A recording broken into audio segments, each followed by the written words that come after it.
HOA charged my visitors $15 daily parking, claiming limited spaces. So I proved 60% of spots sat empty and billed them for fraud. I'm Trevor Washington, 44, software developer, working remotely with clients visiting my home office 4 times weekly. I live in Naperville, Illinois, in a subdivision with 12 guest parking spaces for 180 homes. Board President Donna Richards implemented a guest parking system. Residents buy daily passes at $15 each, valid 6 a.m. to 10 p.m. She claimed it was necessary because guest parking fills up constantly, and residents complained about availability. I spent $720 in 6 months on parking passes for client meetings.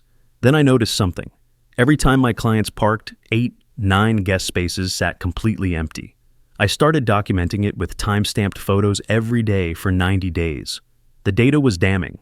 Average occupancy was 4.2 spaces out of 12, only 35% utilization. Donna's constantly full parking lot was empty 60% of the time. I filed a Freedom of Information request with the Village for HOA financial records. The guest parking program had generated $86,400 in its first year. But here's the kicker. The HOA spent only $1,200 on parking lot maintenance, paint striping, and 1 pothole repair. That's $85,200 in pure profit from a fabricated problem. Donna had created an artificial scarcity to justify fees, then pocketed the money into HOA reserves, which she controlled as board president. I presented my findings at the annual meeting with a 40-slide deck, occupancy data, financial records, and a comparison to similar subdivisions where guest parking was free. I also showed that Donna's own guests had used 47 free board member exemption passes, a perk she'd never disclosed. Room erupted.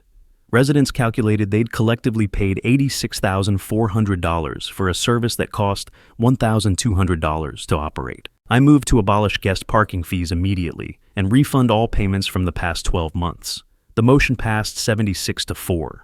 Donna tried to argue the money was already allocated to future projects. I countered that fraud doesn't become legal just because you spend the money quickly. The HOA issued $86,400 in refunds over 8 months. Donna was recalled in a special election 3 weeks later by a vote of 162 to 18. Guest parking is now free, average occupancy is still only 38%, and residents saved $7,200 monthly in eliminated fees. I used my $720 refund to buy a Ring camera system, documenting that guest parking remains underutilized, just in case the next board gets creative with scarcity claims. Comment if your HOA ever invented problems to justify charging you money.